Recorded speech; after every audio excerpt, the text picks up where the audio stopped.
atau juga dapat melalui WhatsApp di 081166660975. Kita terima kembali. Halo, Assalamualaikum, selamat pagi. Halo, Waalaikumsalam warahmatullahi wabarakatuh. Selamat pagi Uni dan Ustadz Firdaus. Assalamualaikum Ustadz Firdaus. Waalaikumsalam warahmatullahi wabarakatuh. Saya ingin menanyakan, katanya kalau ada orang meninggal harus segera dimakamkan, dikuburkan, ya. Tidak boleh menunggu sampai 5 waktu sholat katanya. Misalnya dia meninggal sore atau malam, itu kan nggak bisa segera dikuburkan tuh. Atau misalnya dia meninggal sore atau malam, misalnya dia, mayatnya di luar kota, misalnya di Padang, mayatnya itu dibawa ke Solo, itu gimana? Itu kan tidak bisa segera dikuburkan. Itu saya ingin menanyakan, kan ada misalnya keluarga atau anak yang di luar kota, itu kan menunggu-nunggu, dia ingin juga melihat yang meninggal itu, misalnya keluarganya juga dia ingin melihatnya. Itu saya ingin menanyakan, kalau menghadap kiblat mayat itu yang mana yang didulukan, kaki, kepala, atau kalau dikuburkan itu pakai peti apa tidak? Nah, itulah pertanyaan saya. Sudah jelas Ustaz? Sudah. Terima kasih Uni dan Ustaz Firdaus. Banyak maaf. Assalamualaikum warahmatullahi wabarakatuh. Uni dan Ustaz Firdaus. Waalaikumsalam warahmatullahi wabarakatuh. Ada 3 pertanyaan nih Ustaz Firdaus, mungkin nanti boleh dibantu ya, Rani. Boleh Ustaz. Yang pertama, menyegerakan itu bukan pula terburu-buru ya.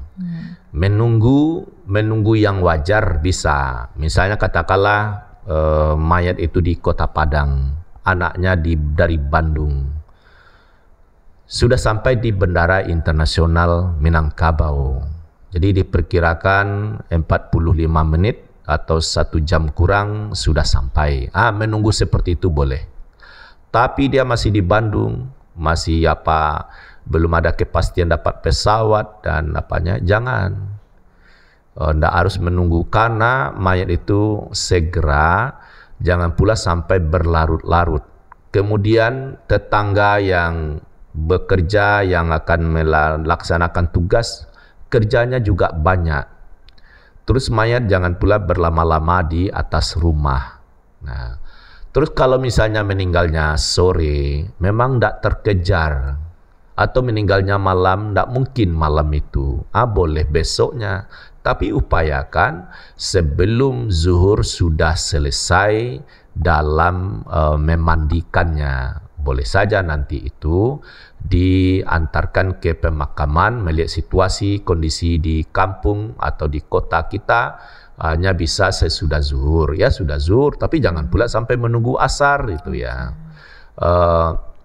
Jadi begitu, tidak mesti menunggu yang anak dari rantau atau orang tua. Karena Rasulullah waktu Ruqayyah meninggal, itu Rasulullah tidak ikut dia memakamkan. Nanti ini bisa ditelusuri ulang, sehingga orang waktu itu banyak menangis, sampai Umar marah ya, kepada perempuan banyak menangis.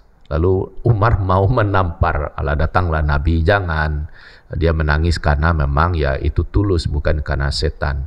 Karena ada firman Allah, wa annahu huwa adhaka wa abka. Dialah Allah menjadikanmu tertawa dan menangis. Surat An-Najmi ayat 43. Jadi kalau memang tangis itu sedih, ya tidak bisa dilarang gitu ya. Nah, jadi menunggu itu dalam kewajaran, jangan sampai terlalu lama. Jadi saya tidak menyebut tentang soal 5 waktu salat. Iya, kalau salat 5 waktu kan sudah 24 jam pula itu ya. Jadi menunggulah secara patut. Kemudian yang kedua apa tadi? Terkait jenazah yang menghadap kiblat, Ustaz. Ya, ini apanya yang kepalanya dulu atau kakinya duluan? Kalau jadi kebutuhan kiblat itu bagi orang meninggal begini. Waktu dia disalatkan itu satu ya. Kalau kita menghadap ke kiblat, kepala mayat itu sebelah kanan kita, kakinya sebelah kiri. Seperti lurusnya bentangan saf itu ya.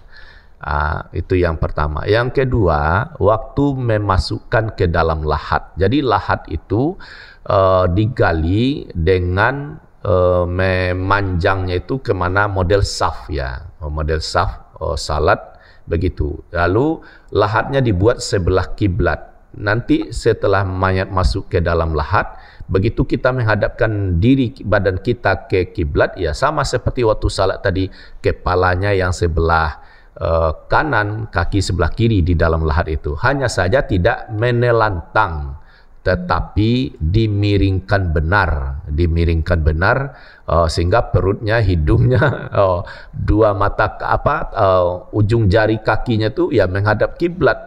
Jadi tidak menelantang. Itu ya tentang masalah menghadap kiblat. Yang ketiga tadi. Yang terakhir ini Ustadz, ini terkait dengan jenazah yang menggunakan peti. Oh ya, nah boleh pakai peti, misalnya tanahnya tidak ideal ya, ada air yang menggenang misalnya, sementara tidak ada tempat yang memungkinkan, jadi boleh peti itu ditimbun ya, walaupun dia basah-basah seperti itu. Jangan kalau sudah darurat, termasuk juga bagaimana kalau di lautan ya, karena kapal dalam perjalanannya mungkin ya 1 pekan atau lebih, itu saya temukan dalam antaranya ya, itu mayat setelah dibungkus lalu diikat mayat itu bagian kakinya dengan yang memberatkan sehingga dia bisa membenam di lautan itu. Sehingga dia tidak terapung-apung.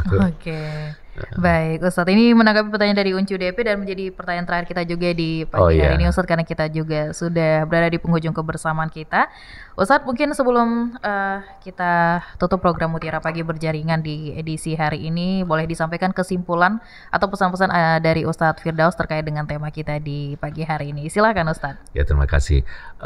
Saya sangat bahagia sekali bisa menyampaikan ini, bisa untuk 7 studio pagi ini ikut bergabung, dan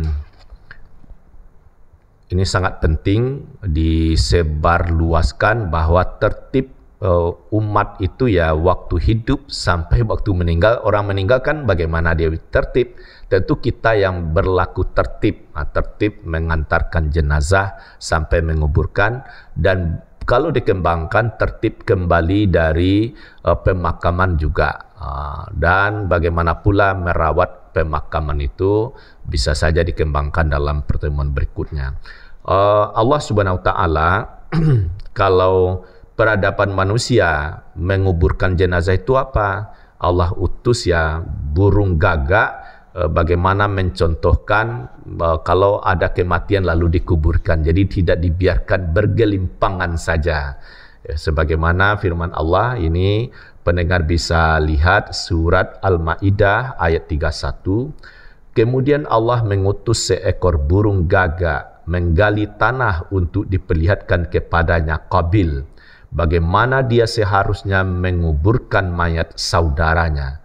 Qabil berkata, "Oh, celaka aku. Mengapa aku tidak mampu berbuat seperti burung gagak ini, sehingga aku dapat menguburkan mayat saudaraku ini?" Maka jadilah dia termasuk orang yang menyesal. Jadi kisah Qabil dan Habil tentu kita sudah populer. Jadi Allah memperlihatkan pelajaran bagaimana menguburkan jenazah. Tentu peradaban ini berkembang sampailah terkini bagaimana kuburan itu. Agaknya kuburan ya di Mekah, di Ma'la, di Baqi' Madinah ataupun pemakaman lainnya yang dirawat itu sudah sangat cocok dengan sunnah. Jadi kuburan itu tidak perlu pula megah-megah dengan biaya yang tinggi. Nanti kalau terjadi kematian, jadi bukan kuburan itu dilebar-lebarkan, karena bumi ini bukan untuk kuburan saja ya. Jadi pemakaman itu boleh saja kalau sudah setahun lebih boleh masuk mayat berikutnya dalam pemakaman yang sama. Tapi ini mungkin dibahas dalam keilmuan. Yang poin kita tadi itu tertib membawa jenazah ini betul-betul menampakkan budaya yang indah, santun, ramah, dan menambah ketakwaan kita dan penyadaran bahwa kita pun juga akan makin dekat pintu kematian. Oke, baik Ustadz Firdaus. Terima kasih banyak Ustadz atas waktunya di pagi hari ini. Sama-sama. Sudah menyampaikan materi yang luar biasa juga. Dan Ustadz, terima kasih. Selamat melanjutkan aktivitas kembali. Assalamualaikum warahmatullahi wabarakatuh. Waalaikumsalam warahmatullahi wabarakatuh. Baik, pendengar dimanapun Anda berada, demikian program